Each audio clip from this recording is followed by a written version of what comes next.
kind of rare that we at Groundwork get to see a lot of our worlds collide. So we've been working really closely, of course, with this fellowship group throughout the year as they've learned a ton and grown a ton and planned these awesome advocacy projects. And then simultaneously have been working closely with our funders and our advisory committee.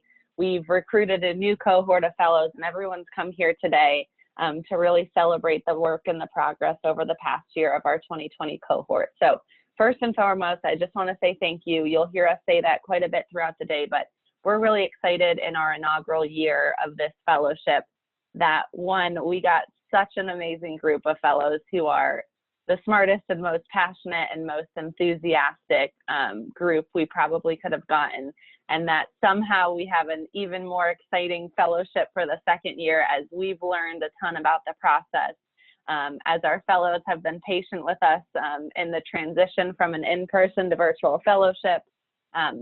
But most of all, we're just excited to hear all of the progress that our groups have made even over the last couple of weeks since we last saw them in their advocacy projects. So thank you again for being here. We're so appreciative of you, and we're excited to show off all of these awesome projects over the next couple of hours. A few housekeeping notes just before we get started. Feel free, especially for our guests, come and go as you're able. You know, if you have a meeting in the middle of this and you want to hop back on, feel free. We're happy that you can join us for whatever portion of today that you're able to, and are grateful for your time. So just know that you can come and go as you please. We're asking everyone to just make sure you stay muted throughout the entire 2 hours. We will have time, and I'll get to that in just a bit, to ask the fellows questions and provide insights and feedback on their projects in between each one. We'll have folks raise their hand and unmute each other so that we can kind of keep things a little smooth as we have such a large group today. We'll also have different folks sharing their presentations, so we want to keep that as smooth as possible. So keep yourself muted. If you see the host has muted you, that's me. Don't be offended, just trying to keep things rocking and rolling throughout the day. If you have any questions, concerns, feedback, etc., please use the chat box as we kind of go through the morning and the fellows are presenting. If you have questions while folks are talking, you can put them in the chat box and we'll ask them afterwards. Or, as I'll explain later, you can use the raise my hand feature and we'll be able to do that. We will be recording this session. So again, if you have to leave in the middle and you really wanted to hear from a particular group, we'll send out an email with the recording to everyone who's on later this afternoon, so you'll have the ability to see that. So before we jump right into the projects, I wanted to take a second to just reflect back on the year and some of the things that we've been able to accomplish with this awesome group. Like I said, this was our first year of the fellowship, so it was going to be a bit of an experiment no matter what. And obviously, a lot of things have changed for everyone this year.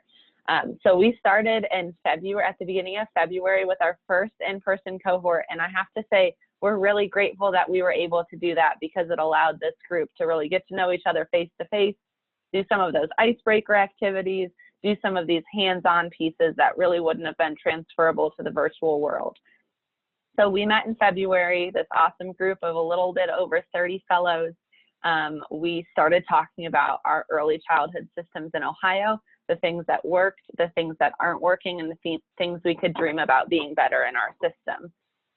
We opened up a conversation about equity at that point, really learning about the data, the disparities that exist among Ohio's youngest children when we look at children living in poverty and children of color, and thinking about how equity can be woven throughout our work. And that's really a theme that we've continued to focus on in our webinars and in our conversations with this group throughout the year. We had to, we did a lot of hands-on stuff, like I said, and groups. You'll see kind of our big project for that first day was creating an early childhood landscape. What was working, what wasn't, and identifying for the things that weren't working, what we could dream of being better. We had to pretty quickly transition to being a virtual fellowship. So we jumped right into learning about state advocacy, what that looks like, what our state government looks like, the budget, of course, so it's a big part of that conversation, and the ways that we can advocate and participate in the process here in the state, as well as on the federal and local levels. We were able to get some really great technical assistants and experts to come talk to the group, like Dr. Killens from the Build Initiative, who came and facilitated a really powerful conversation about equity. And since then, the groups have really taken over their project planning. They split into issue-focused groups. You'll see, Julia, if you can share just the list of groups in the chat box once again for those who weren't on when you shared it the first time. We have 6 different issue-focused groups. Fellows indicated what issues they were most passionate about in our early childhood system, and since the middle of the summer have been identifying what issues they see in those areas, choosing the biggest issue that they want to focus on or the most significant issue that they want to focus on, and then identifying potential solutions, creating some criteria to figure out which of those possible solutions they would like to kind of move forward and tackling, and then fleshing out an entire action plan. I will say that because we had to make this virtual transition, we've changed from our goal of having all of the action plans completed by the end of the year to having them, kind of bleed into 2021 a little bit. And I think that was a good choice for a lot of reasons. But one of them is because these fellows are so committed to some pretty long-term plans. These were a lot of groups who weren't just trying to get something done by the end of the year and then move on. Groups have plans that are going into early 2021 and some things that are kind of continuing in perpetuity as they move forward. So we're really excited about the continuing impact that these awesome fellows are going to be having over the next 6 months, 12 months, and far beyond.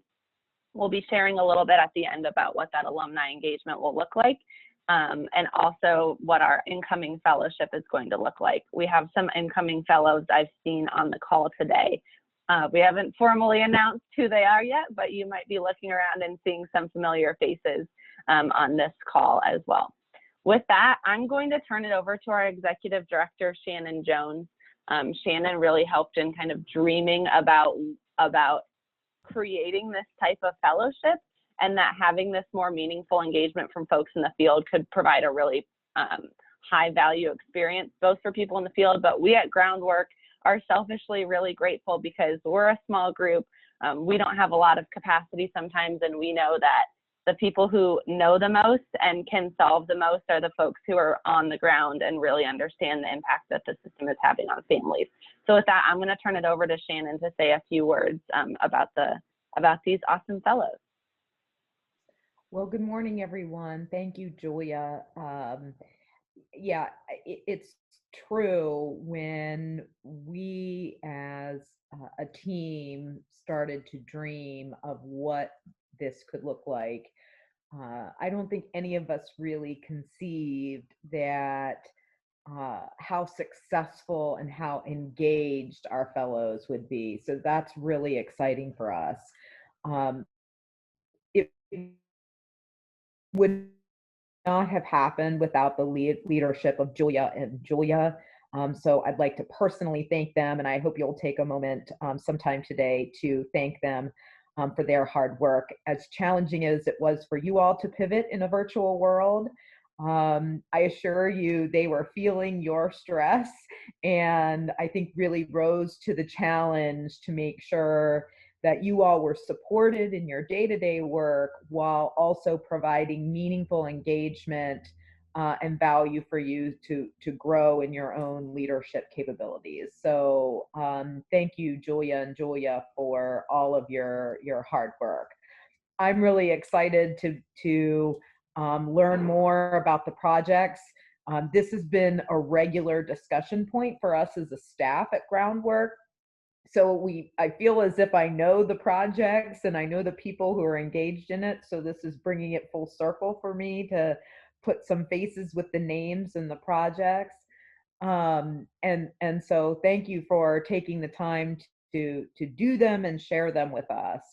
So much of the work that we do at Groundwork relies on us learning from people who are working in the field and are impacted by the policies that we're advocating for.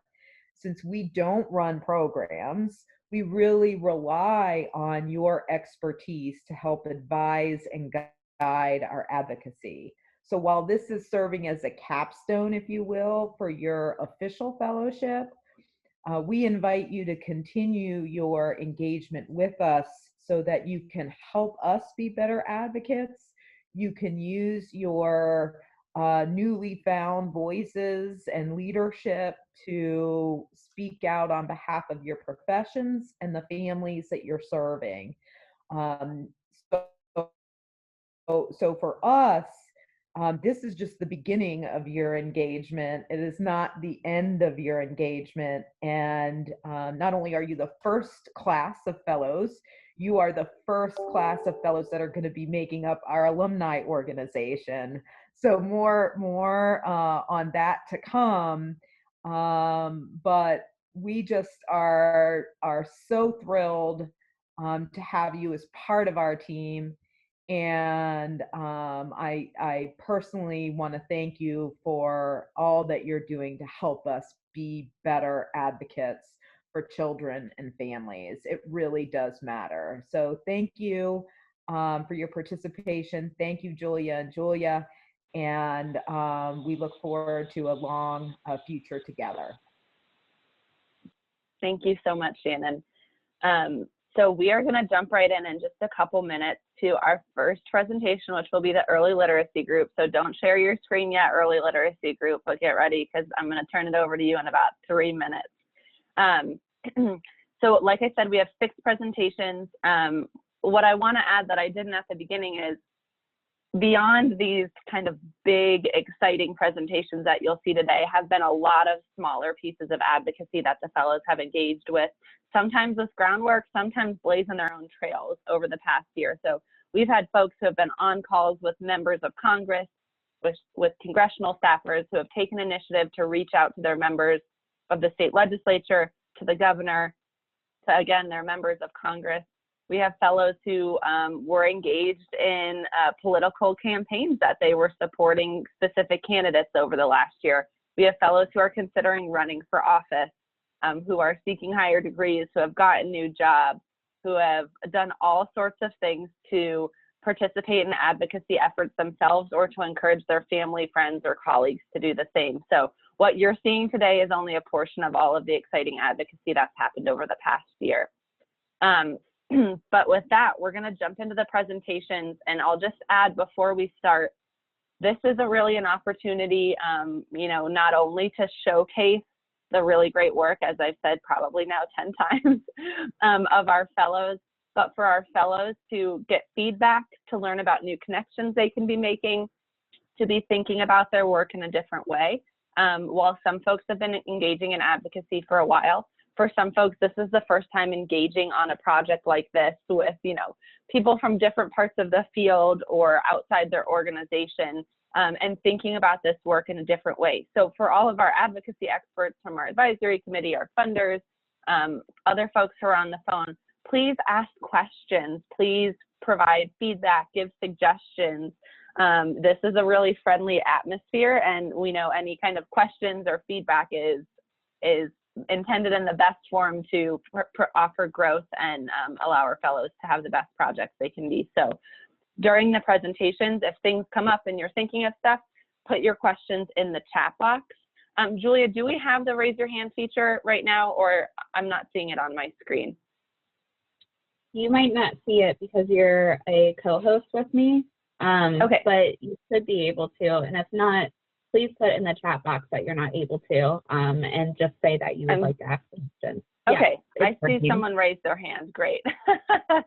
So if you want to unmute yourself after the presentation and ask a question, just use the raise my hand feature, and Julia will take care of kind of queuing up Q&A. We have about 7 minutes for each group to present, and then 3 minutes for Q&A for each one. So we may not get to every single question that's out there, but we'll try our best to move through as many as we can. The last thing I'll add before we get started is if you are someone who is either in the fellowship or a guest that's here with us today, and there's something that a group presents that you as an individual or your organization would be interested in leaning in on, participating in, amplifying, working with, we'd encourage you to share that as well. So put that in the chat box, send a direct message to whoever's presenting. I know our fellows, a big piece of this was figuring out how they could collaborate and fill gaps and work together with other organizations. So to the extent there's anyone interested in that, please share that with them. Or if you're not able to in the chat box, you can always shoot Julia J or I an email, and we can connect you with the right group to move forward. And so with that, early literacy group, it's all you. Feel free to go ahead and share your screen if you're using a PowerPoint, and I'm going to mute myself and let you all take over.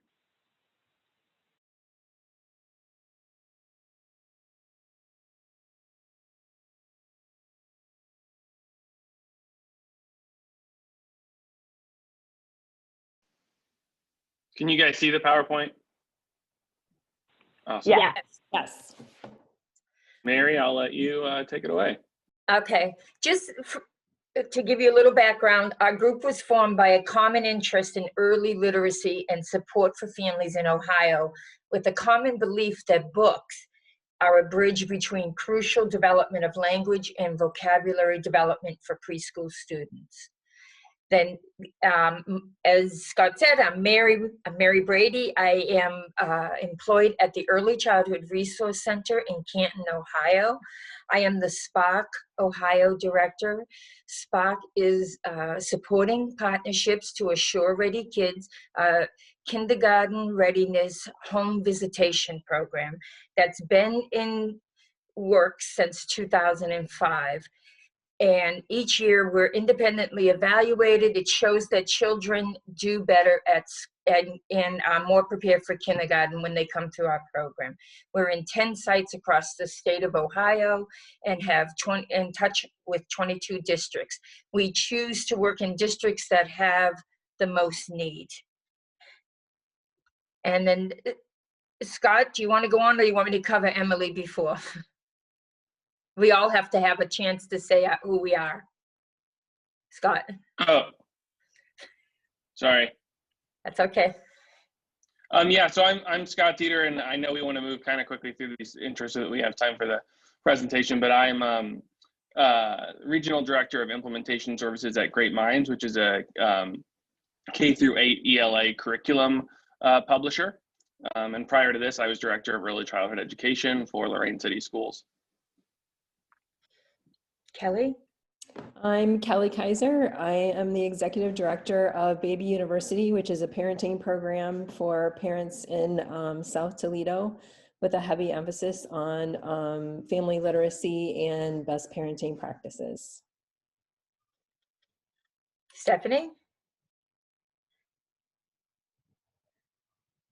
I saw her on earlier. There we go. I was trying to unmute. My name is Stephanie Genesio. I'm the owner of All Nestled In Family Childcare. We're located in the southern point of Ohio.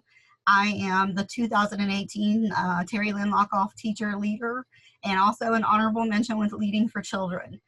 Both of those awards were based on early literacy ideas that I submitted and were published in the NAEYC publication of Parent Engagement. And then lastly, I'll speak to Emily Rosmus, who is not with us today.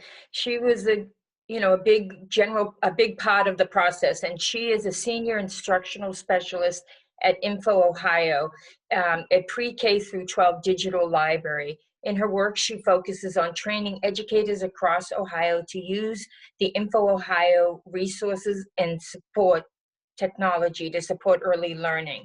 She's had 3 big projects that she's been in is the Info Ohio Early Learning Portal, Best Practices for Digital Reading, and Reading Round the Clock.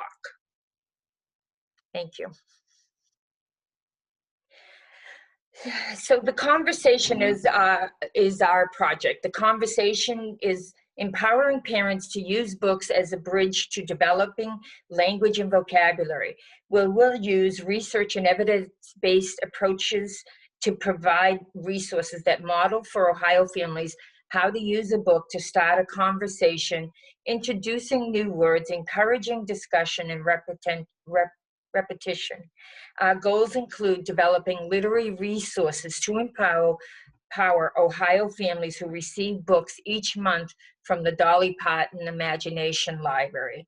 Produce short videos with accompanying documents which model specific actions families can take when reading books to boost vocabulary and conversation. Conduct an evaluation from stakeholders to determine the efficacy of the conversation's initial output and future phases, and additionally pursue funding via grants or other resources to continue the project. Can you go to the next slide, Scott? The Ohio Governor's Imagination Library provides books to families in every county in Ohio, serving over 100,000 children. The Conversation Project will use titles to support, sorry, I get distracted by the comment. Will use to support language and vocabulary development in children. A proposal to the Ohio Governor's Imagination Library will have these asks.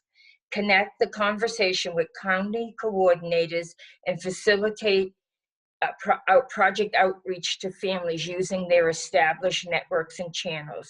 Share with county coordinators a tip sheet or video that offers building vocabulary and oral language tips.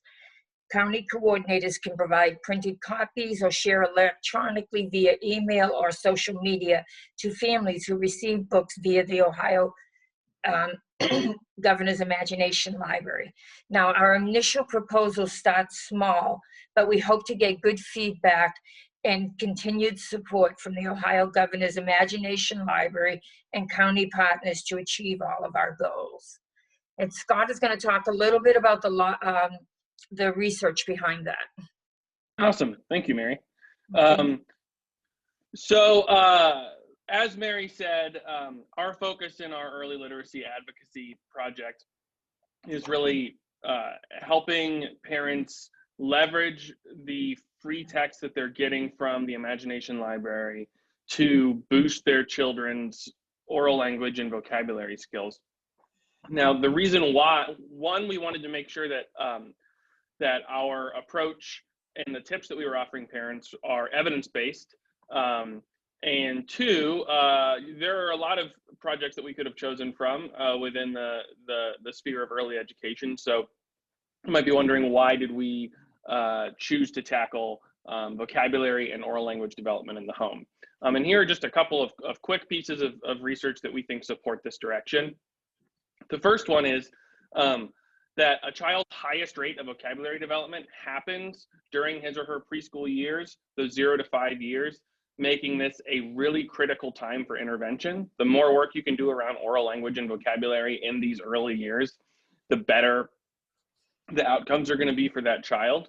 And secondly, why we focus specifically on this idea of, hey, parents have the Imagination Library books available to them. How can this be sort of a jumping off point for oral language and vocabulary development? There's some research that shows that children whose parents read and discussed vocabulary-rich books with them are more likely to see growth in receptive and expressive vocabularies. And so that means vocabulary that they understand, and then vocabulary that they can also produce in conversation. And so notice that it's not just about reading these books, it's about having meaningful discussion about the books, which is really what our tip sheet is based on, is supporting parents in doing that. And so that they know how important and effective that can be. So that's some of the research supporting our proposal. As Mary said, we're starting pretty small. And so our timeline right now is we're finalizing our proposal. And Emily Rosmus, who's not able to be here today, I just want to give her kudos, like Mary said, has just done a tremendous job, I think, shepherding this project and keeping us all on track. And so just want to give her a shout out. But so we're finalizing this project. We've gotten some feedback from Julia and Julia, which was really helpful. And our hope is that we'll finalize our proposal this month, going into next month, that we will actually be able to have a meeting with the Ohio Governor's Imagination Library, where we can share a little bit more about our idea. And then for phase one, our hope is that they can connect us with the county collaboratives, and we can use those as access points to get our family tip sheets out to families. And then our hope is that from there, the project could grow. As Mary mentioned, we might be able to add some videos into the mix where we can actually model the tips that we're giving on the tip sheet. That would be awesome. We think there's a lot of opportunity here. But again, the thing that we're trying to communicate to the Governor's Imagination Library is we've already got this great resource going into families' homes. We think that this very low lift strategy of sharing these tip sheets could really be beneficial in terms of parents being able to support their children with their oral language and vocabulary development. And with that, I will hand it off. Okay, so this part of the presentation is based on our collaborative experiences. And I found this picture and I found some information today that we put in here. And our storyline is books that Dolly is sending out to the homes. This is one of the most popular books, The Little Engine That Could. And so I shared with my partners in this project a little story that happened at daycare. And I'll share that really quickly. So I had a little boy come in and there was an advertisement for Christmas toys. And so a choo-choo went across the screen. And he says, "Ooh, I like choo-choos." And I said, "I do too." And so we played with some choo-choo trains. And then I said, "Hey, you know what? I have a book." And so I pulled out this book, The Little Engine That Could, and I read that to him. And he absolutely loved it. And so as I read it, when I came to the big word perseverance, I clapped it out. Perseverance. And he did it with me several times throughout that day. And so he cannot say perseverance. He's 2 years old. But what he can say is persevered. And so he would persevered all day and he would clap out perseverance. And so that created a connection for him with a book and with a story and with an image. And so when we're creating these things that we hope to share with the Dolly Parton Imagination Library and through the Governor's Library, is that we need connections. The biggest deterrent to early literacy we have found is our stakeholders, our parents, our caregivers, and our educators who believe that they are not qualified to be reading specialists. And so that's where our idea came from. It begins with a conversation. Dolly Parton herself shared on her page that when she was a little girl, her mother read this story to her every day.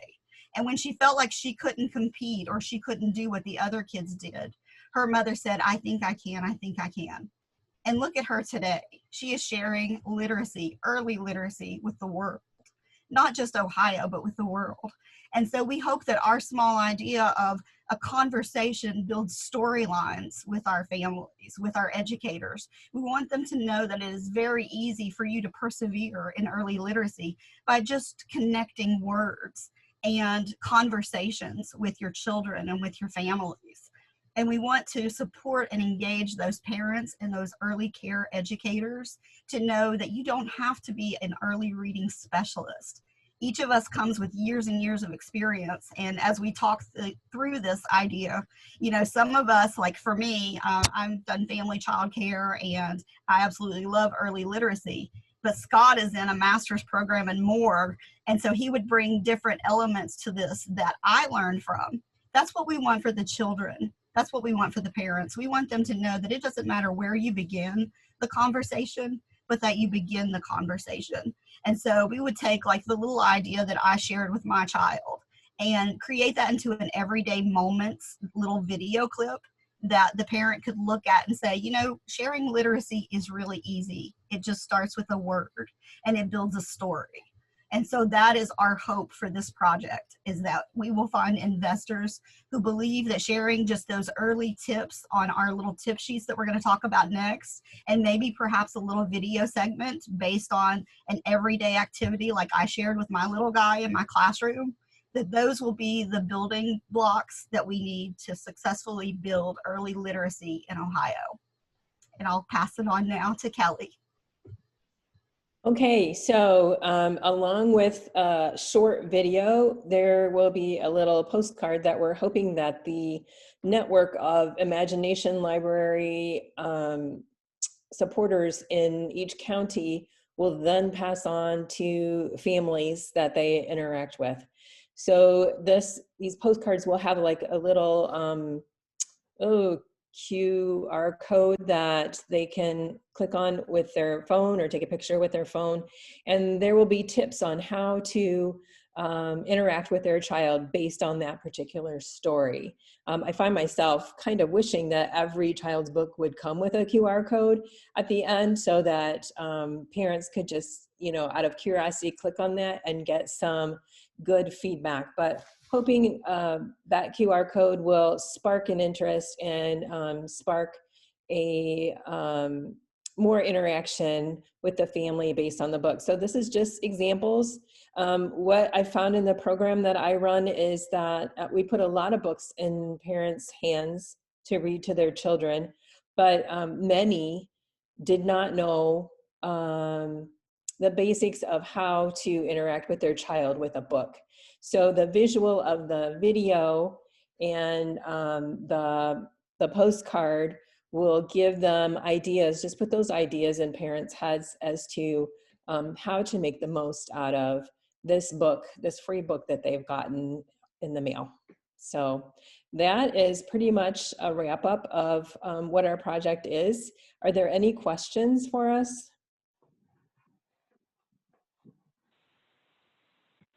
Thank you for putting this presentation together and for all of your hard work. I think that this is a wonderful project and you guys are doing such a phenomenal job with it. If anyone has any questions, we went a little bit over on this presentation. Feel free to raise your hand or in the alternative, put your feedback and questions in the chat box.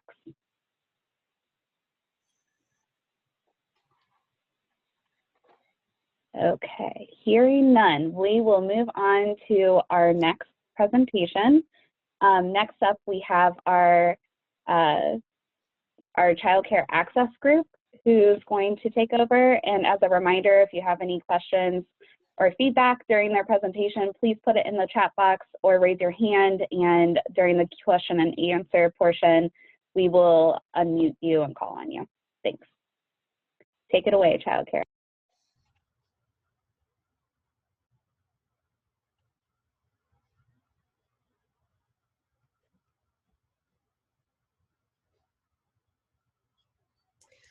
Right, good morning, everyone. Hello. I just want to say, first of all, thank you so much for giving us just the ability to be able to impact Ohio child care. And specifically, we'll be talking about child care access. And we are rallying behind engaging families to #SaveChildCare. So in the next couple of minutes, you will hear 3 things from us. First, we'll discuss our project. Second, we will be discussing, just giving you a progress update where we are. And lastly, we'll share what is our expected impact.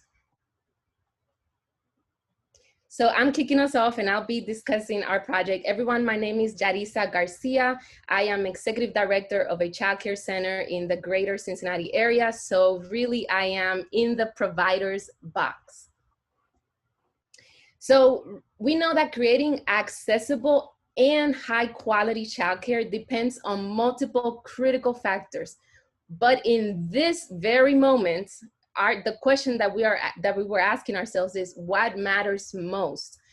We are in the middle of the pandemic, as we are all being impacted by it. And we know that from a childcare perspective, there are 44% of parents with kids under the age of 5. And the lack of childcare, it's detrimental to them. It's a barrier for them to be able to work, whether it's remotely or in person. This also means that employers are impacted by this. So this is an issue that impacts everyone.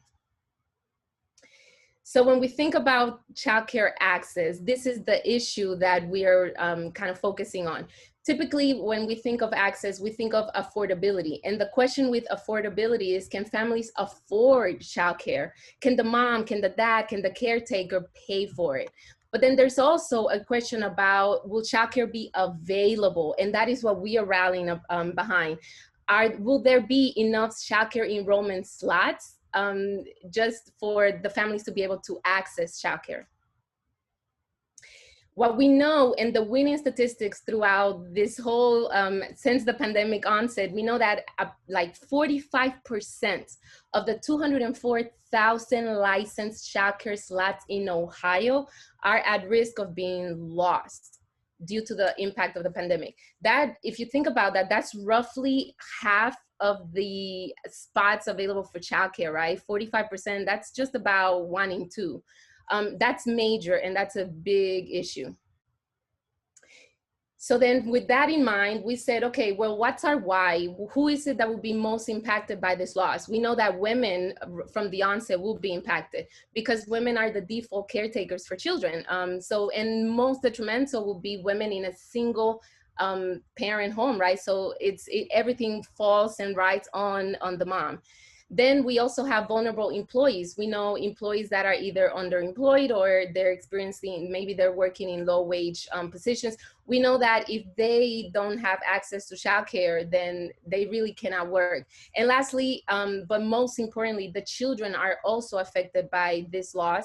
And the reason for that is because we know that alternative care, it just means less safe care options for children. This also will impact their readiness for kindergarten and just their school readiness in general. So our why for our project are the people, the collective group of people that will be most impacted. With that in mind, we said, all right, let's set a task. And so our task is to engage the parents and their caretakers. We saw that as the result of the pandemic, that we saw that everybody, well, the providers and a lot of the advocacy groups, they rallied behind, let's save childcare, right? Hence the winning hashtag. However, what we also observed is that we noticed that there's a little bit of a void in the advocacy efforts.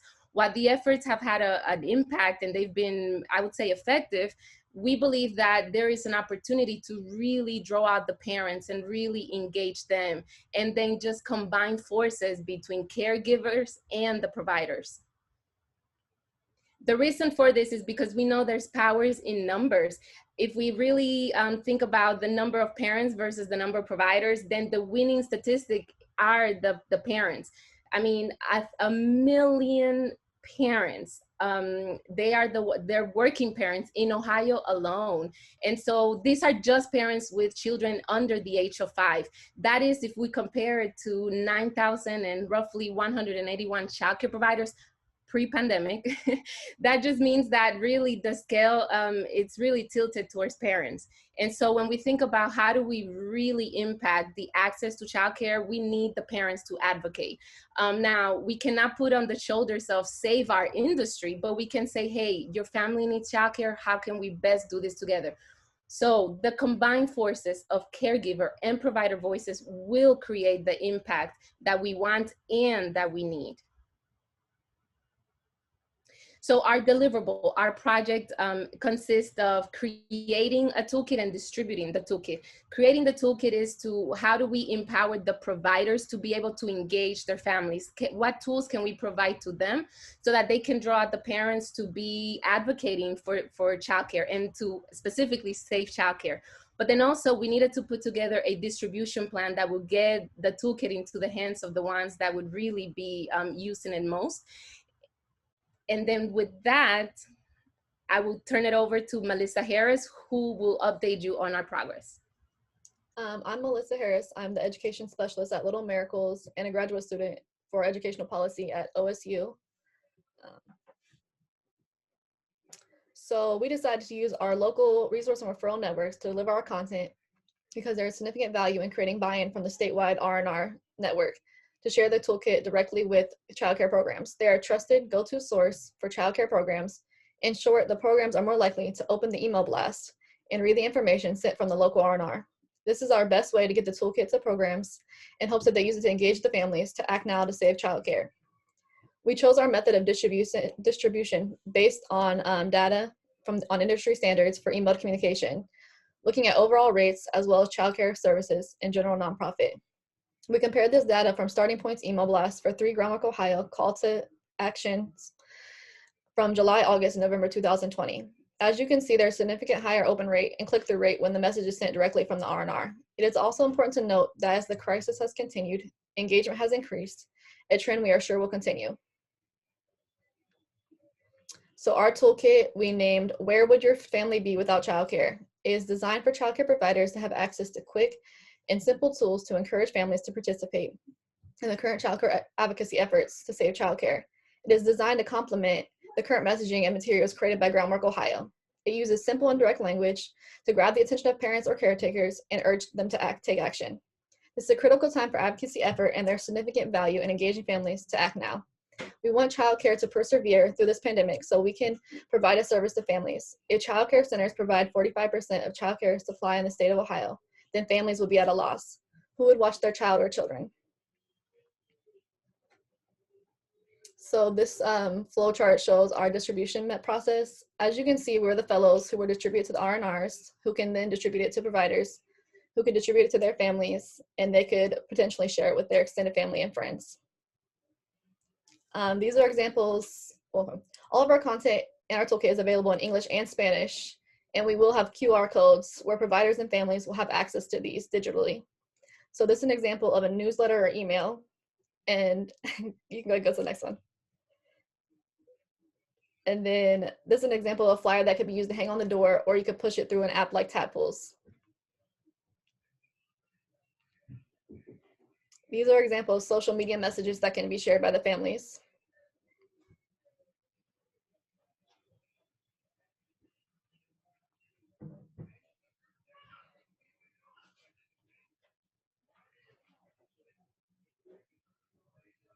Okay, this is the Voter Voice Parent Edition, where parents are encouraged to contact their members of Congress to help us save childcare.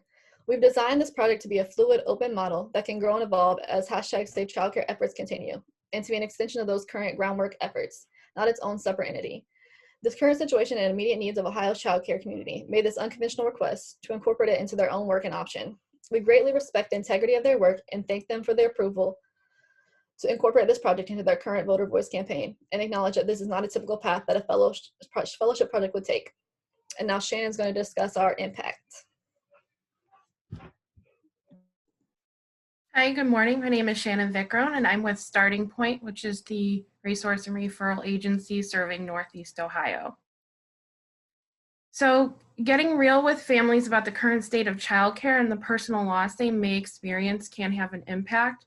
We know that their voice as a parent is powerful, but we're not convinced that they know.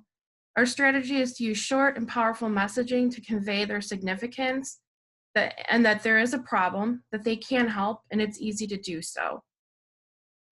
Immediate action we hope to achieve includes grabbing the attention of families, especially those who haven't been previously engaged in the Save Childcare efforts, creating immediate action from families in the Voter Voice campaign and social media activity, securing additional funding for the stability of childcare in Ohio, and when that does happen, that we follow up and connect those dots for parents, letting them know that the action they took made a significant difference, and also thanking the childcare providers for engaging with those families.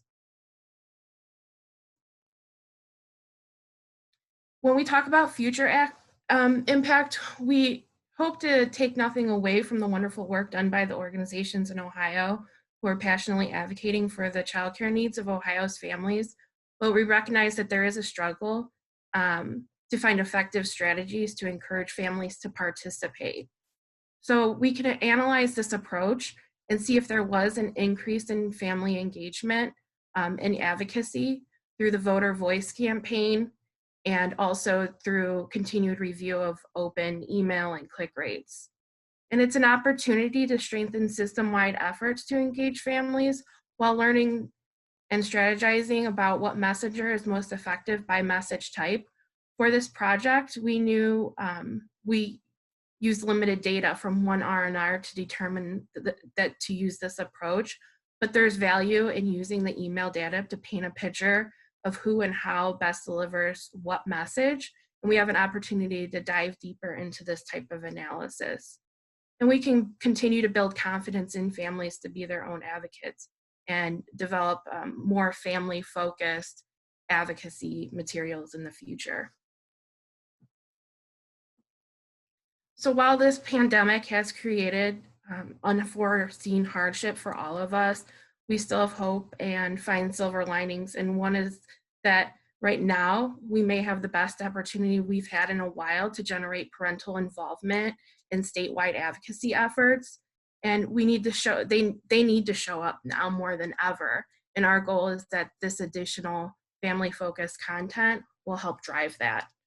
So with that, we just want to take a moment to thank everyone for this wonderful opportunity to collaborate, learn, and strengthen our passion in early childhood. Thank you. Thank you all for that wonderful presentation. I'm so happy to see how it's progressed, and especially because childcare is at a critical point right now, so this comes at a perfect time. I noticed you had a ton of feedback in the chat box, so I would suggest reviewing that. But there is a question from Mimi in the chat box, and if anyone has any questions, feel free to raise your hand. We're kind of limited on time, but Mimi asked, great job identifying the key messenger for your audience. Were the CC R&Rs all open and willing to share the toolkit? Did you face any obstacles? So that will be one of our next step, is doing the outreach to, get buy-in, but we don't anticipate any issues with that. Also, I do want to note, while we focus specifically on using the R&Rs as a tool to distribute this toolkit immediately, we recognize that's not the only avenue, but we needed to pick one focus to start with, so that's where we went. But we know that there's a lot of other community partners that we hope to engage to also use to distribute this. Wonderful, thank you. I don't see any other questions, but I'll be sure to share this chat box and share it with each of the groups afterwards as well, just so everyone can see the wonderful comments and ideas. Okay, moving on to our next group, we have our child care quality group.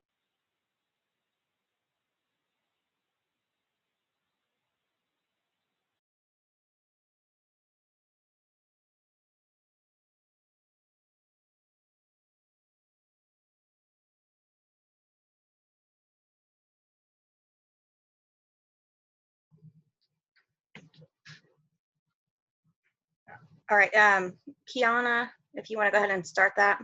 Okay, you want to put it in slideshow mode? It is. Maybe not. Hold on.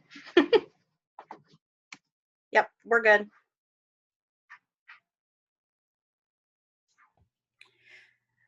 Hi, the early childhood issue that our group participated in is childcare quality. I'm Kiana Tidmore. I am the UPK program manager in the Office of Early Childhood in Cuyahoga County. I am also the president-elect of the Ohio AYC Board of Directors. My other group mates are Tanya Bias, Beth Rudder, and Rebecca Keaton, and they can introduce themselves during their time to present. The childcare quality is one of the early childhood buzzwords around our state. But what do people outside of the early childhood community really know about it? So we considered creating a hot card for parents or legislators or anyone that may not know what childcare quality is.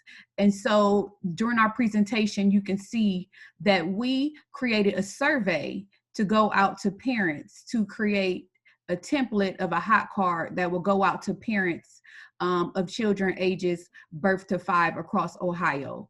They would be printed, they would be given, handed to, something tangible for parents throughout the state. And so on our next slide, you will see, we will begin to discuss the results of our survey that we did with parents across the state of Ohio. These parents have children ages birth to 5.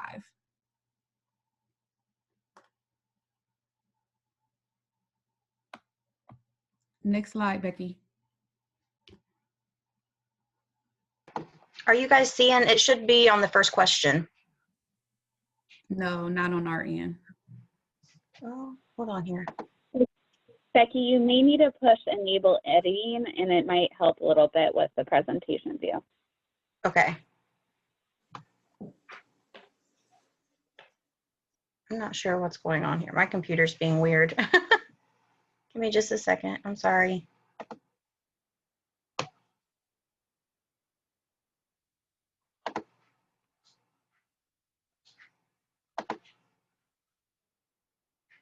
Can you all see that?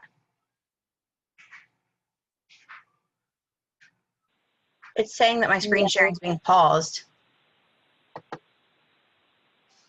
sure what's going on here. Becky, I'm gonna just stop your screen share and then you can, yeah, you can start again. It was just Okay. still showing like you had just opened the PowerPoint. Okay. Sorry about this, guys. Technical difficulties. We'll get there. Okay.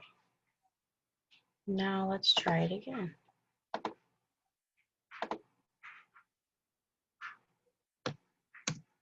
Okay, can you see that? There you go, you're good.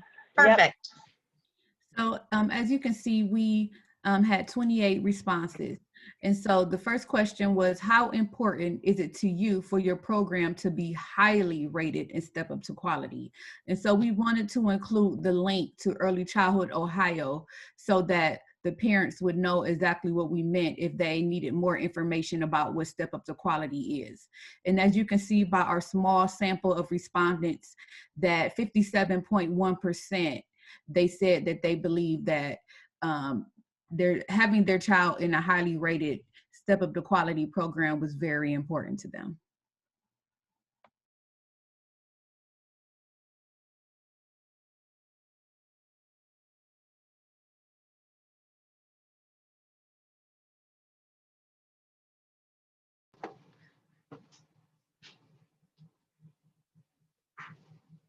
Okay, I'll keep going. So our next question was, what has kept you from obtaining quality childcare in the past? And so as you can see that 75% said that cost has kept them from obtaining childcare quality in the past. Coming in second was location, and then the hours of operation with 5 respondents. And again, for this question, we had 28 responses.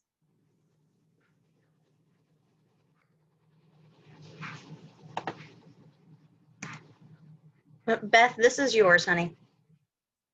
Okay, thank you. I'm Beth Rutter. I'm the Early Intervention Contract Manager in Lincoln County for the Lincoln County Board of Developmental Disabilities and the Early Childhood Team Leader. One thing I think we want to touch on for just a second is where our respondents are coming from, because I think that's valuable as the actual data. So our team is geographically very spread out. I'm Lincoln County, so I'm Central Ohio.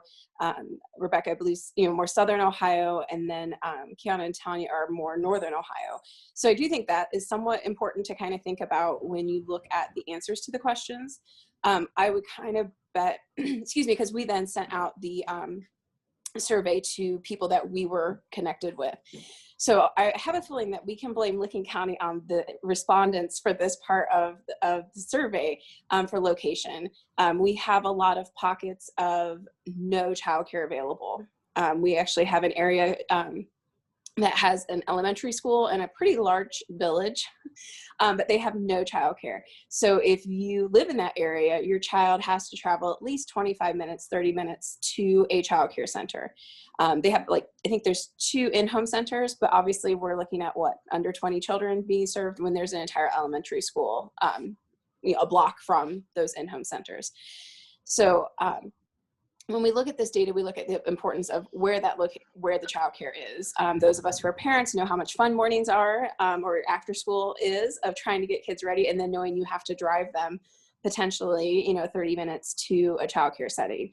And then if they need school transportation, that's probably not going to happen at all because it's outside of the school area. So location, and then cost, which I don't think anyone's probably too surprised by, that as with anything in this world, if you want something quality, it usually comes at a higher cost. And then the other one that I personally felt was a little bit surprising that was as high as it is was the feeling welcome by staff. Obviously that's important, but I think that that's very valuable information to childcares, that your front desk is as important, if not, if you look at this data, almost more important than how much you cost or what your staff education is, or even your hours of operation or class size. That just that feeling of, I want you here and I want your child here and I care about you from the minute you walk in the door is as important as where you are and how much you cost. Okay, go ahead, Becky, thank you. So we look at the definition. Is this one mine too? I apologize. No, this will be, we'll move on to Tanya. Okay, sorry. As you can see, we're a very, very anxious group. We really care about quality childcare. My name is Tanya Bias, and I work for the Centers for Families and Children. I'm the Assistant Director of Curriculum and Instruction. I'm also on the board of the Ohio AYC Board of Directors. So this slide shows you the parents' definition of quality childcare. Even though I used to use the slogan when I ran childcare programs for another agency and said, it has to be more than the stars hanging on the outside of the building, right? It is quality is just not what's the banner that's out, it's something that's within. So a high quality program provides a safe and nurturing environment while promoting the physical, social, emotional, and intellectual development of young children. Early childhood generally ranges from birth to age 8 years old. These are the common answers that our participants put on the survey. So their definition was safety, feeling welcome, the location, the cost, reliability, and the positive environment. So what makes a child care program quality? We want our parents to be able to walk into a program and have an idea of what to look for. So the relationship among children with each other and children with staff, making sure that they see or they can sense a warm, sensitive, and responsiveness. Children feel welcome, nurtured, and engaged. In a high quality program, positive relationships are promoted and child's contributions to the community and are encouraged and valued. So we want our parents to be able to not only define it by the banner that's outside, but we want them to be able to feel it and see it in the inside. I remember being a parent for the first time, going into a child care center. I wouldn't know to look for the what's on the banner. I wouldn't know the questions to ask. So we really want to make sure that they trust their gut. Okay, so we can advance the slide, please. Has your child's special needs impact your ability to obtain child care? It is also important for us to not only promote quality and make sure that our parents are educated on what quality looks like and feels like, but we also want to make sure that, that they look for an inclusive program. So this is the data based on the 28 responses. Excuse me, Collins, what are we getting? Bacon, egg, and cheese McGriddle. What else? That's it. 53.6% said that this was not applicable to them. 10.7% says yes, that was an impact. 21.4% said no, and 14.3% said that maybe. So this is another indication that quality program must be inclusive and must be available to all children. Advance the slide, please. Okay, so it's my turn to talk. I'm Rebecca Keaton, and I am a preschool specialist with COAD for Kids, the Resource and Referral Agency in South Central Ohio. When we're making our hot card, which we don't have it finished just yet, but these are the things that we're going to be including on there. Since location was one of our biggest things that parents said they're looking for, we're going to include the child care search website link. We'll have this available as a digital template and a physical template as well. But if they follow that link, they can actually search for childcare based off of county, based off of what type of childcare they're looking for, based off of whether it takes publicly funded childcare assistance. There's a bunch of different factors that can go into that. They can even search star rating, because we saw that a lot of them said that was very important. Cost was another one of our bigger, more popular topics. And for that, we have the link that leads you to the application for publicly funded childcare assistance. Then safety was another really big thing that we were hearing about. We heard about it a lot with the feeling welcomed on the list of things they could choose from. We also heard about it a lot when we asked them to give their definition of quality childcare. So that's another thing that we want to hit on with our hot card. One thing that we'll put on there is how they can check JFS licensing reports to see what the programs that they're interested in have been struggling with. We also just want to emphasize that they can trust their gut and that they should feel free to ask questions to the daycare that they're looking into. Most daycares, at least in my area, they'll do interviews and walkthroughs. And so that's the perfect time for parents to ask questions. And we just want them to know that that's okay and they should definitely do it. And then we'll have a little link that is telling them to contact their local resource and referral agency for further assistance, because we at Resource and Referral can help parents find the daycares in their areas. And so we kind of can do the same thing that they can do on the child care search website, but some people just prefer to talk to somebody or have like meet with somebody instead of searching on their own. I think that's really it. Anybody in the group have anything to add? We tried to make it as quick as possible. We knew we only had 7 minutes, so we really tried to stick to that. Most of all, we just wanted to make sure that we provided something easy for parents to access, easy for them to read and understand, and be able to go directly to resources. Parents have to make a lot of decisions quick on the fly. And so we just wanted them to be able to walk in being prepared. We want every child in the state of Ohio to have access to quality child care. We know the positive outcomes of that. So I thank you for this time, and I really enjoy working with our group. Thank you to our child care quality group. I really appreciate this presentation. I noticed that you guys have some great comments and feedback in the chat box, and I suggest you review those. And like I said, I'll send it out afterwards. Moving on to our next presentation, we're going to hop into the infant and maternal health group.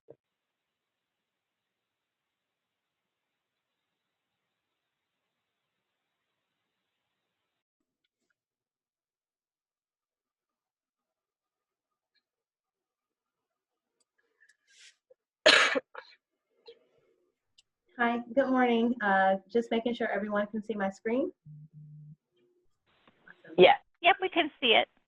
Hi, good morning. My name is Aisha Wilburn. I work for the Center for Families and Children as the 2Gen Director, and I will let my other two group mates introduce themselves as well.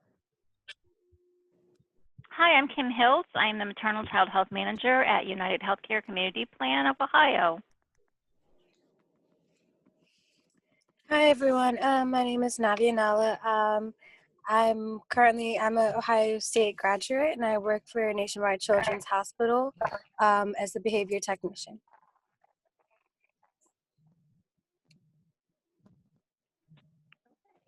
So the issue we are addressing is infant and maternal mortality, but we took a different view from it. We came with the lens of how businesses and moms and moms-to-be can work together to prevent infant and maternal mortality. And part of that is preparation and education and partnership between both groups, the businesses and the families, just to make sure everyone understands what the expectations are and everyone understands what the needs are and are flexible in that regard.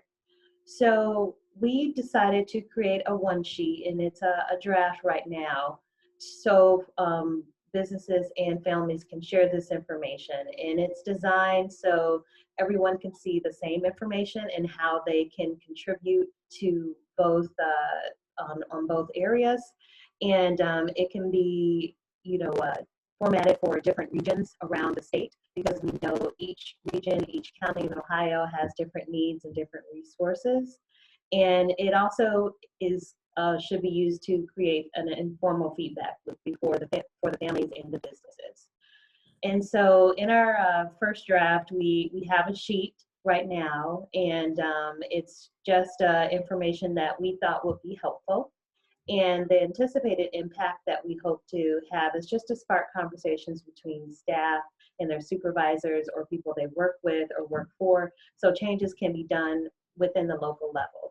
Because we know that infant mortality is a national issue, and especially in Ohio, it's a very important issue with mitigating the impacts of infant and maternal mortality, but you really need to make sure that you are focusing within your field of influence, and that starts at home, and it starts where you spend most of your time, which for a lot of us is at our jobs.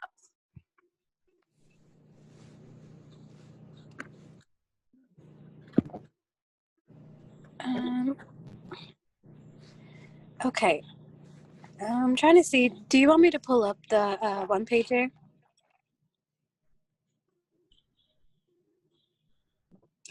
Perfect, thank you. So this is like our one pager that illustrates kind of like the current issues within infant mortality in Ohio and across the United States in general, and then outlines their strategy for how workers and employers can work to mitigate some of the risks and costs that come with failing to take care of pregnant mothers and infants. So just some stats is that preterm births add almost $26 billion dollars in costs to the U.S. healthcare system each year.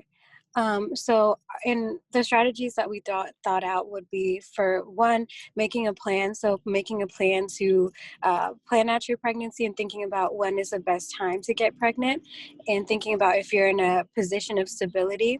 Also, being able to have a good rapport with your employer and planning for your pregnancy well in advance, so you can plan out whether how your absence would look like and how would that impact the employer as well. Also, creating a culture of well-being and work flexibility is all part of our first strategy for the employers. And then for our strategy number 2 would be advocating within your own sphere of influence. So making sure you get out any information you do have about infant mortality and maternal mortality, to your local electors and business leaders who do have the the money and the funds to kind of create these solutions. It's really important to make sure you get the information out to them. And also to bring along a knowledgeable support person as you're making these kind of demands to your local electors as well. And then the third strategy would be to build up your village as you're going through your pregnancy, to establish backup caregivers for emergencies. As we talked about in the previous presentations, getting childcare set up well in advance, and then seeking personal supportive care during and after your pregnancy. So for example, having a doula or a midwife that can help throughout the whole process, as well as demanding support from your employer, such as getting backup workers or flexible schedules while you are pregnant. So, yeah.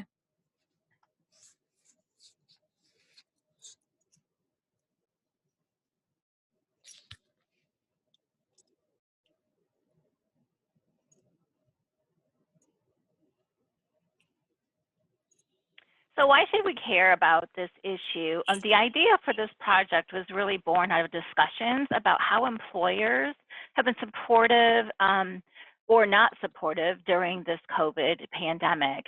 Lots of people are working from home. There's virtual school, virtual medicine, flexible schedules, the monetary support.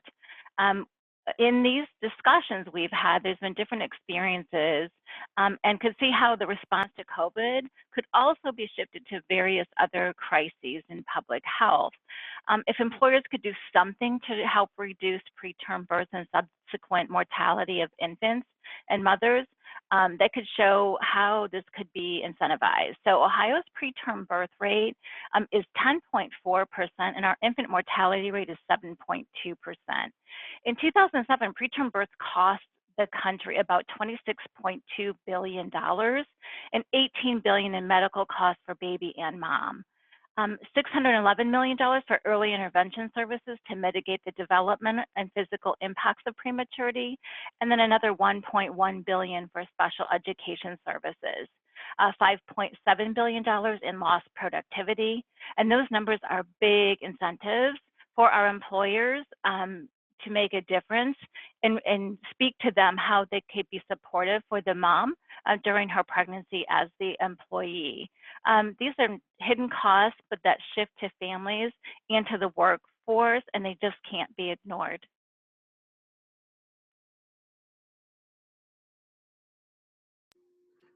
So again, in terms of businesses, many organizations, especially now, are implementing leading practices and strategies to support and retain workers who are valuable to the company, even from a productivity standpoint, or just from a family standpoint, because we know that women are leading the charge with businesses and also the impact of coronavirus. So it is a huge incentive to make sure that their policies and practices are flexible for working families and working moms and for people who take care of children, because it makes a healthier, happier workplace and it has a positive impact on productivity. So that's another incentive. But these changes don't have to cost money. I know that there are a lot of policies and practices that do cost money to mitigate infant and maternal mortality, but the changes are mostly a cultural change and don't necessarily have to be affecting bottom line for this to have a positive impact on everyone. So it does not require a substantial financial investment, which is another incentive for businesses to, take the charge of this. And businesses and employees hold the key in their fight to reduce the infant mortality crisis, because as Kim said, it's a huge financial cost. Some of the costs are upfront, but some of the costs are hidden and down the line in terms of impact on early childhood and families themselves with their financial stability. So anything you can to prevent this public health crisis across the board will be a big boom for the economy and for families themselves.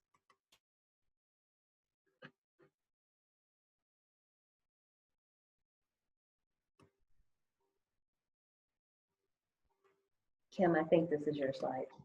Oh, great. Thanks. Sorry about that. Yes, so this slide just demonstrates how the employers and the providers and the community can work together to really wrap themselves around the family, and particularly the pregnant employee, and really make a difference in their health care and their outcomes for their pregnancy and their delivery. Employers can help with educational resources by group purchasing, really looking at the benefits that they offer to their employees. The providers obviously help with those quality initiatives that we see and really make sure that they have care. And then our community can wrap ourselves around our moms just by building that connectivity, having that healthy workforce, and having her have a sense of empowerment and a connection with her community resources.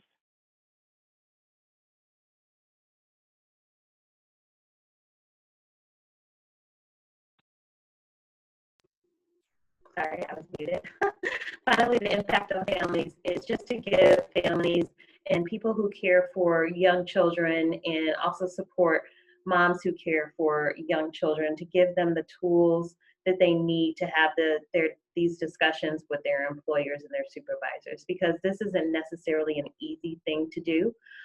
There is a lot of fear sometimes with announcing your pregnancy or announcing you need to leave work for family obligations. So if you have these tools up front and you have the words to use and you feel supported and you talk about these things before you need them, that will offer some sort of support and some sort of comfort that you need to feel confident in walking into that office or having that conversation or sending that email to your employer or your supervisor about, hey, I need some time off, or this is happening in my family and I may be a little distracted, or can I, have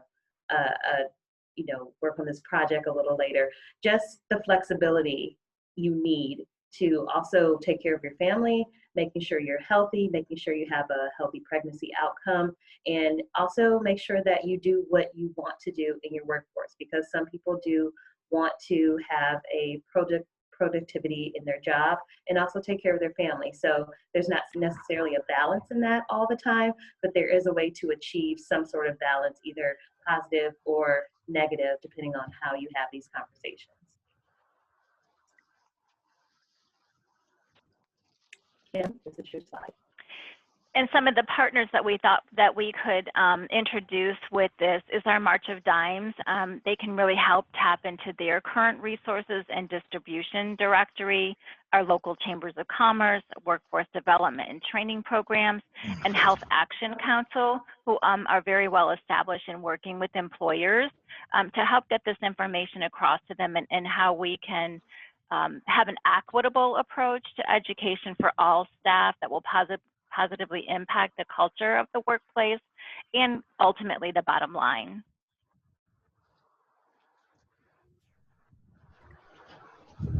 And that is the end of our presentation today. I really appreciated the work that we did on this presentation, especially coming from a different perspective. I usually come from the clinical or public health perspective, so looking at it from a business standpoint was very interesting for me.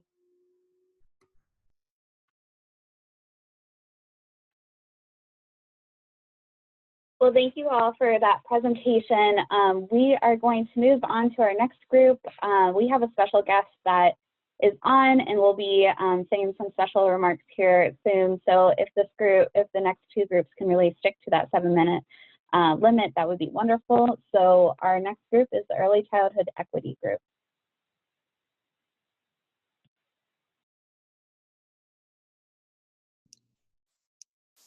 So our group is working on tackling the issue of equity because if there's anything that this pandemic has shown is that conversations around this topic need to be happening. And so we asked, how do we achieve equity for all? And ultimately, we determined this is going to require both ourselves as well as others examining our own implicit biases and taking a deeper dive into these conversations. And that is how we developed the 10-day Early Childhood Equity and Social Justice Challenge. And so let's take a look at who our group is. When I say her name, if you could just say hi, we have Krista Allison. Good morning. Sadie Boniface. Hello. Camille Harris. Hi, good morning. Molly Hagkel. Good morning. Myself, Liz Hibbs. Good morning. And then Helen Mattis. Good morning. So we're going to now move on and say, what are we going to talk about today? So for the steps we will be taking today, we will be looking at the pre-assessment, the problem statement, the overview, level 1, levels 2 and 3, and then finally, where do we go from here? So Molly, go ahead and take it away. Good morning. And I just have to start with just a little apology in advance that here in COVID times, I am a preschool teacher and we don't have enough subs. So I'm here in my classroom and things are happening, but we just move on. That's what teachers do. All right.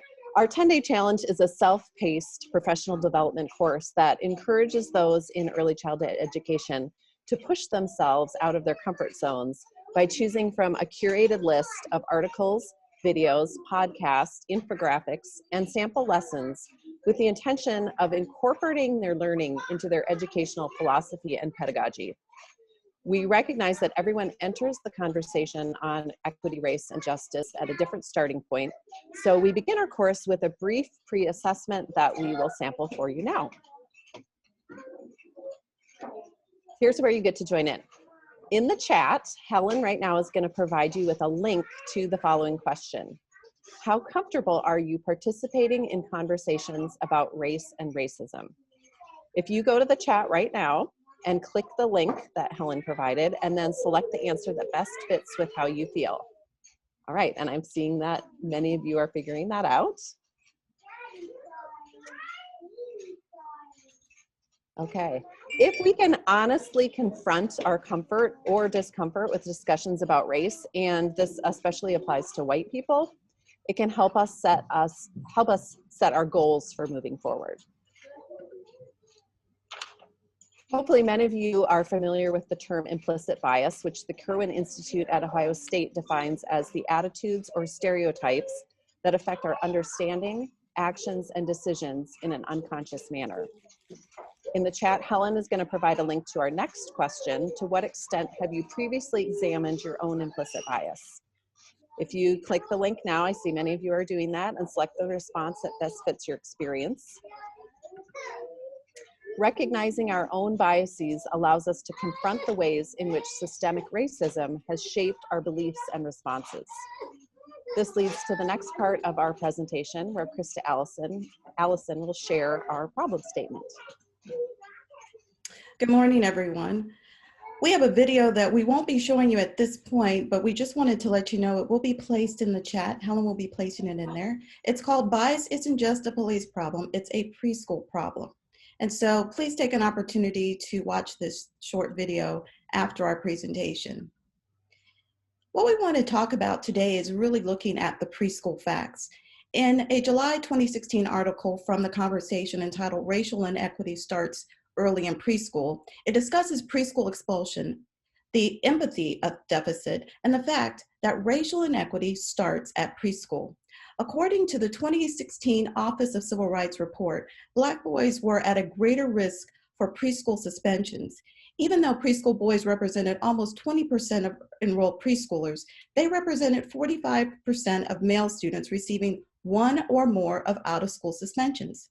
Even more problematic were the statistics that Black girls, although they represented 20% of female preschool enrollment, they accounted for over 50% of female students with one or more out-of-school suspensions. A national pre-kindergarten study conducted in 2005 identified similar disparities with respect to these vulnerable children. That study, conducted by Walter L. Skilliam at Yale University, concluded that preschool children were expelled at a rate of more than 3 times that of students in grades K through 12. So why is this a concern? Well, according to the National Center on Early Childhood Health and Wellness article entitled Understanding and Eliminating Expulsion in Early Childhood Programs, early childhood expulsion has the following effect.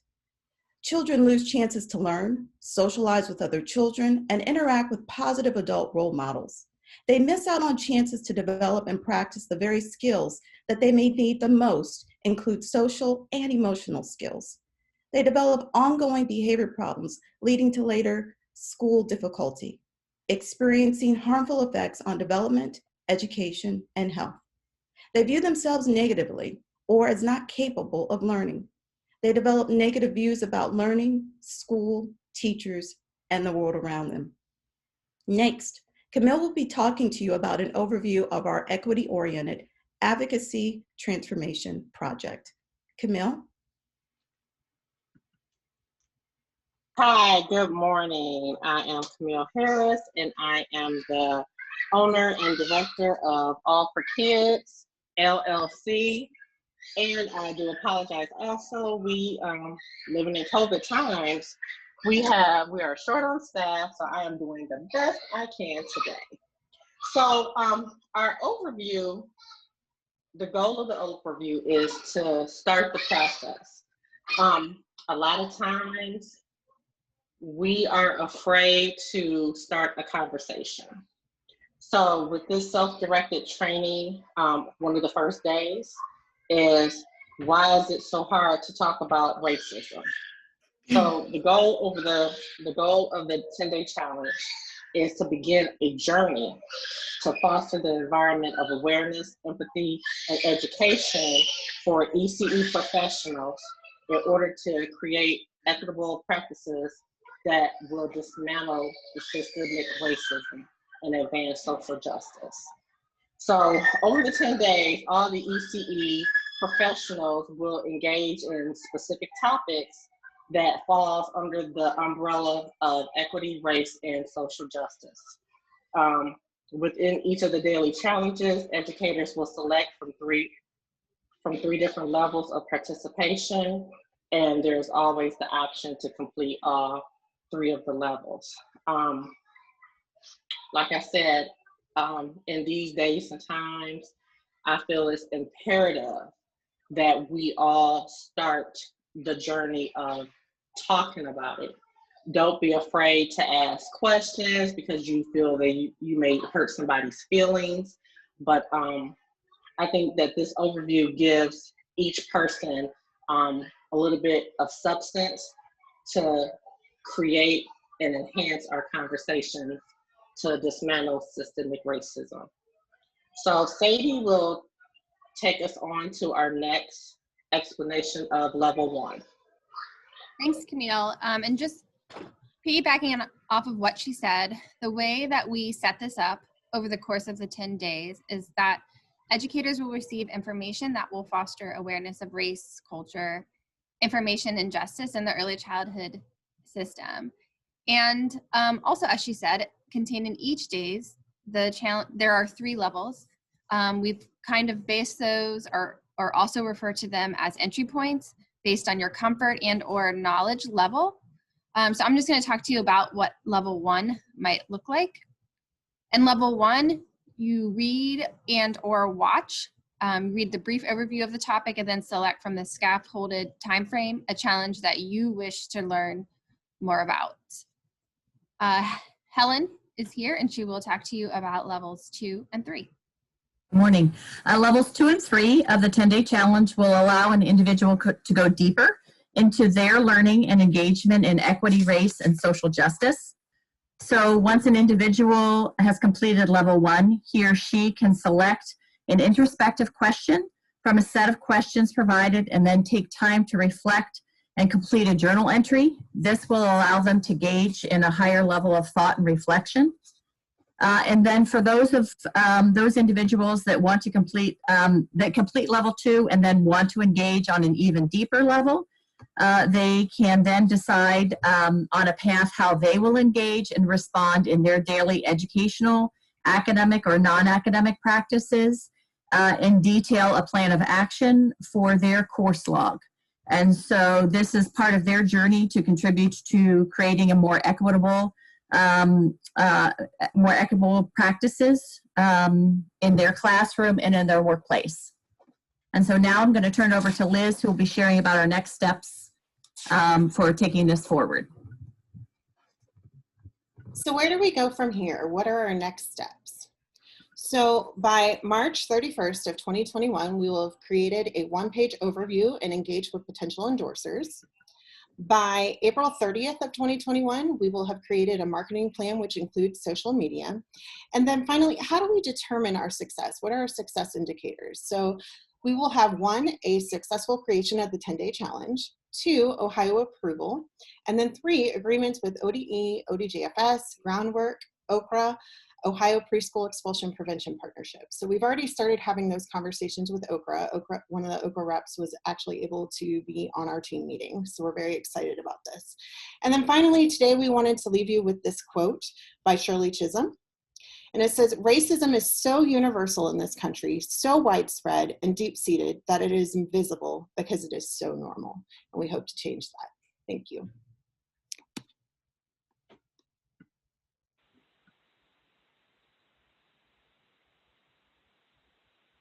Thank you to the equity group for this wonderful presentation and the work that you are doing to, bring early childhood equity to the forefront.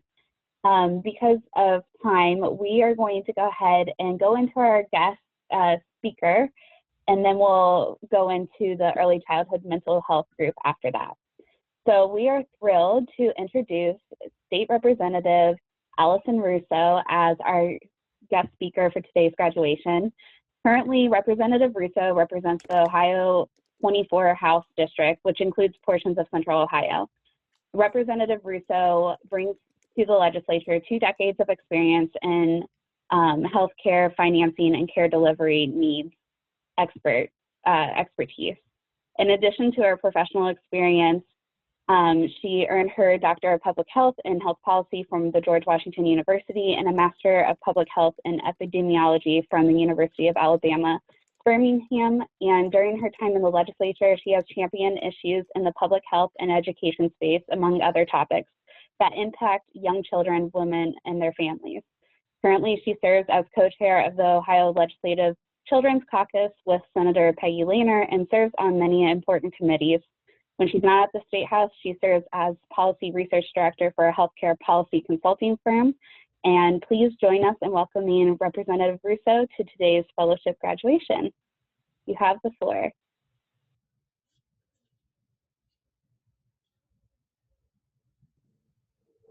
Well, thank you, Groundwork Ohio, for the great work that you do. And then also congratulations to this spectacular group of fellows. I'm so pleased to be here talking to you today. As Julia mentioned, I am a state representative. I'm going into my 2nd term as soon as we finish up this General Assembly. And on behalf of the Ohio Legislative Children's Caucus, which is a bicameral, bipartisan caucus that I do co-chair with my colleague, Senator Peggy Lehner, who unfortunately is ending her last term and will no longer be in the legislature, I want to congratulate all of you, this new cohort of Groundwork's Ohio Early Childhood Leadership Fellows.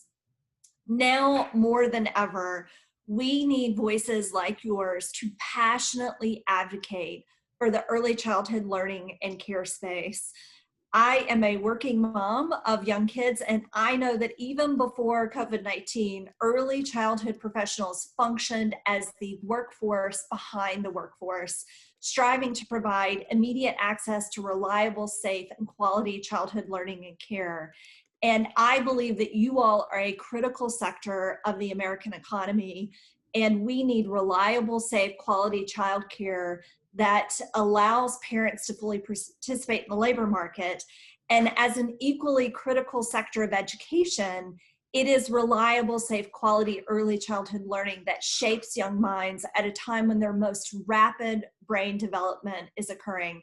I don't have to tell this group that 80% of brain growth happens by age 3, and reliable, safe, quality childhood learning and care is vital to providing these key early enriching experiences that are necessary for building young brains.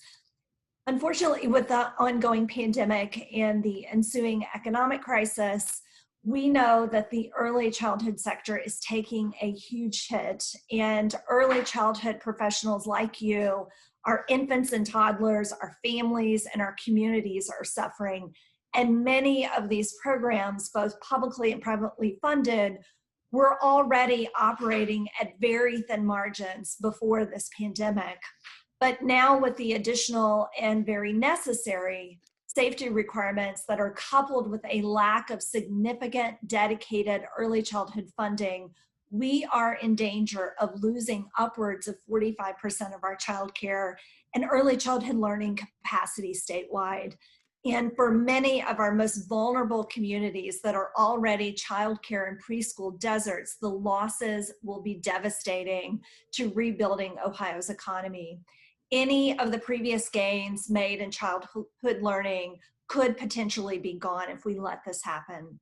So that's why we need you as new fellows from this program. The skills that you have learned in this fellowship, things like navigating Ohio's current political landscape, understanding the importance of using an equity lens to advocate for change in practices and policies, engaging with state and local policymakers, forging those connections with your fellow cohorts and alumni, the leadership skills that you've gained, and the ability to strategize and mobilize local communities around infant and toddler priorities around the state. These skills will serve you well. Combined with the in-depth knowledge of Ohio's early childhood system gained from experts in the field, your voices will be instrumental to any advancements that we make in the early childhood learning and care space. And believe me, in the next General Assembly, I will be advocating for those very strongly. So your work is so important, and I urge you to use these skills to reach out to your local and state officials and to advocate for the resources needed to strengthen our early childhood sector. Once again, I want to say congratulations. Thank you for the work that you've done so far to advance our early childhood systems. My colleagues in the General Assembly and I look forward to working with you so that we can build a better future and ensure that Ohio and Ohio's children can live, learn, and work with safety and security. So thank you so much for having me. Thank you, Representative Russo, for those wonderful words and just for your continued engagement and support in this early childhood field. We really do appreciate you and look forward to working with you in the upcoming General Assembly. And thank you also for continuing to engage in this program. I know that we had you on early on in the fellowship, and they all love to hear from you, and we are just thrilled that you're here today. Thank you. Well, thank you, and thank you always for the wonderful partnership and advocacy that you always, and again, Groundwork Ohio always brings to the General Assembly. So I appreciate that.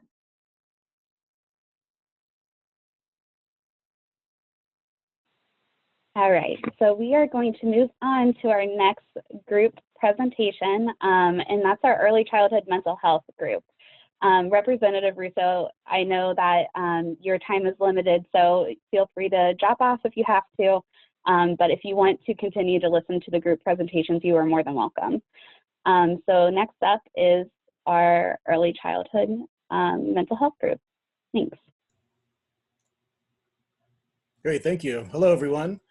First, I want to thank both of the Groundwork Ohio Julias for their excellent facilitation of our fellowship this year. They were really instrumental to our success, and they navigated the challenges introduced by the pandemic expertly. So thank you to both Julias from all of us in the Early Childhood Mental Health Group. My name is Ross Dunemaker. I go by Chad. I'm a PhD candidate in early childhood education. Right now, I split my time between several roles. I'm the ED of Southwest Ohio AEYC, a fellow with the Partnerships and Prevention Science Institute at Iowa State. I'm an adjunct faculty of education at Wright State and University of Cincinnati, a clinical supervisor for Western Governors, and executive director of a behavioral health clinic in Dayton, Ohio. Our early childhood mental health group included myself and Liz Abbott, Nicole Gordon, and Liz Stiles. And we included the two Liz's as sort of an homage to the two Julias. So Liz Abbott is a preschool early childhood educator and School of Education mentor with the Bombeck Family Learning Center at the University of Dayton in Dayton, Ohio. Nicole Gordon works in Southwest Ohio at Child Focus as the lead early childhood mental health consultant. And Liz Stiles is principal of Winton Woods Primary North, a school that serves preschool through second grade in Winton Woods City Schools in Cincinnati, Ohio. And we are really going to try and stay at our allocated 7 minutes of time.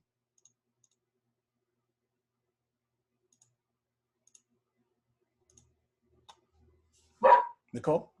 Okay, you have to forgive me. My dog likes to bark at all the cars going by. So what we wanted to focus on was that there's a lack of sustained integration and access to developmental monitoring and mental and behavioral health services for the young children and all their families. So basically the accessibility and the knowledge of early childhood mental health services.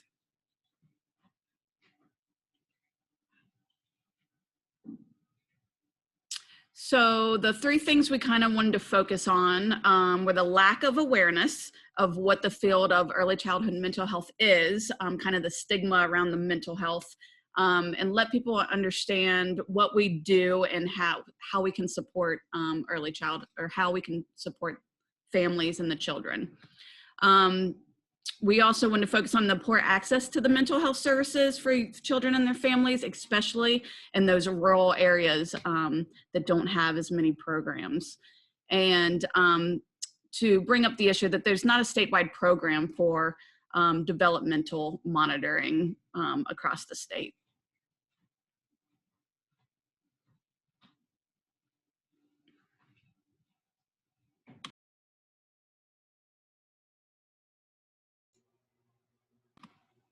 Liz A. Okay, here we go. I had to unmute myself. Okay, so exploring our solutions that we have come up with for the early childhood, infant, and mental health. Our goal is pretty much to provide information to the parents in the field. So we want to make sure that they're knowing they can create strong bonds with their children, that they are their children's first teacher. So learning mental health wellness is basically taught by them at the beginning. They do have interactions with other children, other people throughout their life, but early on it starts with the parent. We want to make sure that they are aware that they have the power to help their children get a good start in life, that they teach them their social emotional skills early on, that they help shape their interactions, their reactions, and also their overall mental wellness. So they need to treat every opportunity or every interaction as an opportunity to connect with their child. By being warm, giving eye contact, showing expressions, smiling, and encouraging interactions from their children. So what this is going to also help us do is connect with families and also help them find resources that they could use. we want to make sure that the parents know there are things out there, that they're not alone in this, and just be aware that early childhood mental wellness is a thing. So we compiled some resources that can be used, not just necessarily in the area where they live. We know some areas that are more rural have not as many resources, but we do want to open up their eyes to see what is out there, and also to utilize online resources as well.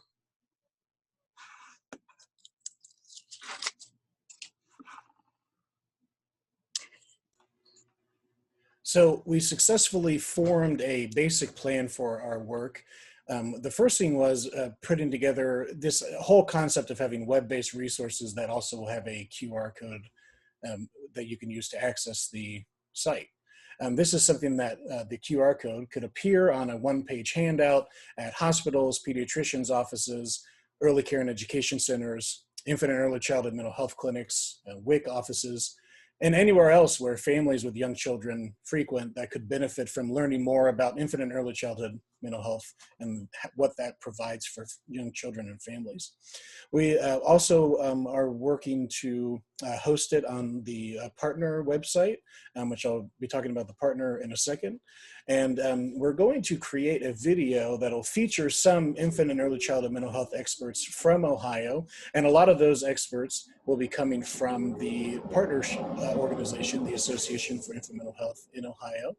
And we'll also be developing additional resources that will also appear on the website alongside the video, so that parents and families can have access to an introductory video that gives the very foundational understanding of what infant and early childhood mental health is, that it's not about saying your child has a mental illness. It's about improving that parent-child relationship, and it's really about preventing issues before they turn into bigger problems in the future.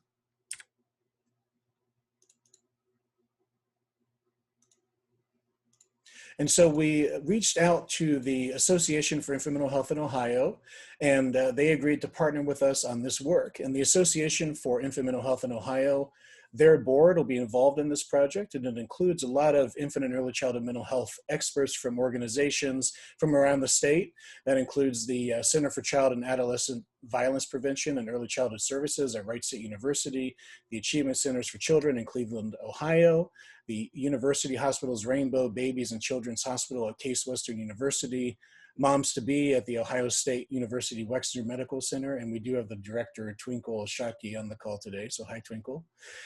Also from groups such as Hopewell Health Centers, the Cohen Center for the Study of Child Development, Project Therapeutic Interagency Program at Cincinnati Children's Hospital, and the Psychiatry and Behavioral Health Department at Nationwide Children's Hospital. So we have very extensive access to a lot of great experts from around the state that are going to be able to help us with this project. And we're confident that we'll be able to create compelling, meaningful resources for families with young children that provide useful information on infant and early childhood mental health services and increase engagement with these services across the state.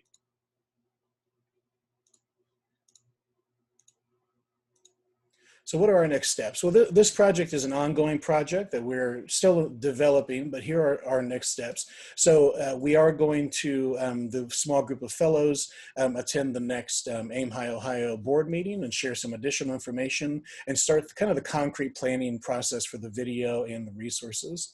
So we'll start development of the introductory video that describes what infant and early childhood mental health offers families with young children. And we really feel like that piece will be critical to encouraging families to engage with the services and especially reduce the perceived stigma around seeking quote unquote mental health services for children.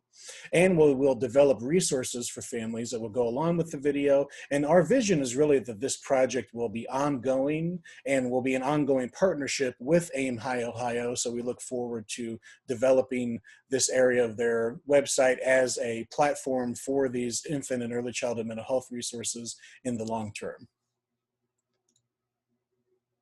So I promised you it would be right around 7 minutes. I've got about just under 8 right now. So thank you so much for your time and attention, and we'd be happy to answer any questions. I appreciate it. Thanks.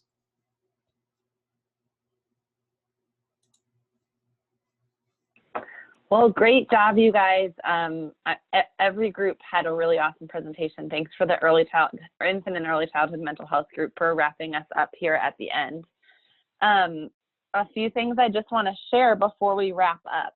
The first is, if let's just say whoever shared the screen from your group, if each person could share again just the title of your project in the chat box for everyone, and then the best contact person, so who's the point person for contact, share your email address. So all of our guests who are on the call, if they do want to connect with you, lean in on any of the projects, amplify your projects, whatever it is, all in one place, we'll have that contact information right now. That would be super. So for each group, whoever shared your screen with your PowerPoint in the project, if you could put that in the chat box right now. Once again, congratulations to all of our fellows. I feel like I've just been sitting over here beaming with pride, seeing all of the wonderful things that this group has been able to do, despite all of the additional stressors and odds stacked against folks this year. It's been a really tough year for everyone, and especially I think I would speak for all of our fellows when I say our fellows who are in the classroom right now and who have been continuing to work directly with families and go into work and really serve as essential workers during this pandemic. We're really grateful for you and for your continued prioritization of this fellowship on top of all of that. It's nothing short of tremendous, the things that you all have accomplished this year. So congratulations. This would be the point where if we were in person and we would have invited family, if you wanted to bring your family down to Columbus, we would have invited our advisory committee and our funders to come to Columbus and see all these presentations. This would have been the point where everyone would have walked across probably what wouldn't have been an actual stage, but what we would have pretended was a stage, and receive your really pretty certificate congratulating you on completion of the fellowship. But in lieu of that, Julia Jacobs will be dropping your certificates into the mailbox this afternoon, and I'm sure there'll be a lot of pomp and circumstance around that. And so you'll be receiving those in the mail. Actually, we'll probably wait until tomorrow because we will be sending out a survey to you all today. Fellows, be on the lookout for that. Please fill it out today. That's just a final follow-up survey from the fellowship, and we're going to ask you to confirm your mailing address because we have your home address from the beginning of the year, but some people may have moved or have a better place to send that. So congratulations. I wish I could give all of you either a handshake or a congratulatory hug right now, but we will wait until perhaps the end of next year when hopefully, as we all, yes, Kim, you did get a nice t-shirt. Hopefully as part of our alumni engagement, even if it's not something that happens regularly in following years, that this group will be able to have another in-person convening so we can really celebrate all of your accomplishments and hear some updates on where these projects have gone. So thanks again to everyone for joining. Thanks to all of our guests for being here and for your willingness to provide feedback. We look forward to our continued engagement with you, and we'll be sharing more details really soon about what our alumni engagement is going to look like. So thanks again. We're so proud of you. We're so excited, and be on the lookout this afternoon for an email with that survey. Have a good afternoon, everyone.